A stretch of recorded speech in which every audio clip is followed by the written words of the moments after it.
Die, monster! You don't belong in this world! Hey everyone, welcome back to another episode of Backwards Compatible Reviews. I'm Jeff, and today we're taking a look at the backwards compatible Xbox Live Arcade version of Castlevania Symphony of the Night. Released originally for the Sony PlayStation in March of 1997, the game received a large amount of critical success, but only a cult following in the United States, which has since grown.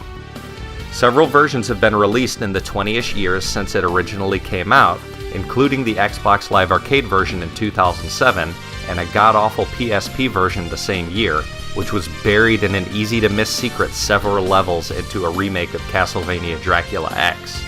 There is a version on the PlayStation Network, but currently the only version playable on a current-gen system is the backwards-compatible version on the Xbox One. A departure from the original series' tried-and-true gameplay based around learning enemy patterns and navigating semi-linear levels with a cool boss punctuating each, this entry in the series put the Vania in Metroidvania. It's an action RPG in which you navigate a large, complex, two-dimensional map filled with power-up specific obstacles and inventive bosses, the ultimate goal being to defeat Dracula and save the world from evil. The RPG elements and ability to change your equipment allow you to level your character, mitigating some of the difficulty for less skilled players. Exploration is rewarded in multiple ways, including access to a secret second half of the game.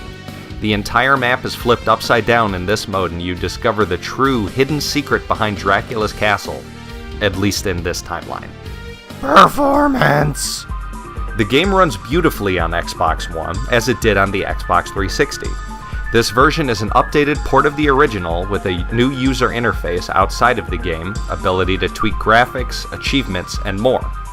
This is the best running version of the game that exists, with practically no loading.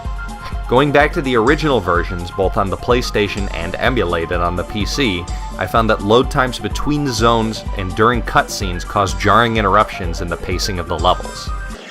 What is your business here? I've come to put an end to this.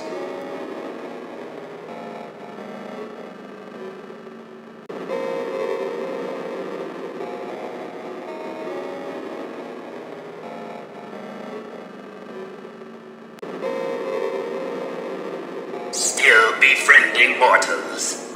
Luckily, modern gaming hardware has solved this issue. User experience. Symphony of the Night on Xbox One still plays responsibly and feels great. The Xbox One directional pad is especially useful for performing magic and other combo attacks present in the game. The ability to customize graphics, sound, and controls are a welcome addition to the Xbox Live Arcade version emulated here. The game is entirely single-player, so internet connectivity is a non-issue after you download the game. It simply looks, plays, and feels great. One critique I have for this version, however, is that it is missing some things. It's not missing enough to be egregious. I personally consider the most glaring omission to be the opening CG cutscene. However, purists and diehards that have completed this game multiple times will definitely notice the things that aren't here. If you're one of these people, what's missing may be enough to turn you off this version of the game. Final verdict. This game is still a blast to play almost 20 years later. The combat and exploration are still as satisfying as they were in the original version.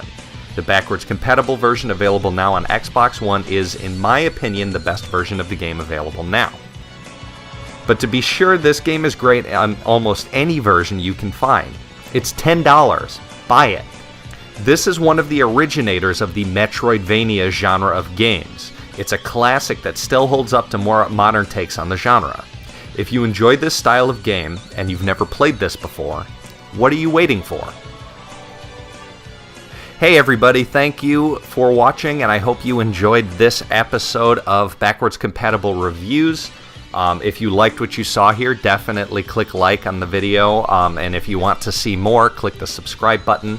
We have lots of different things on the channel, full Let's Plays, weird shows, more backwards compatible reviews.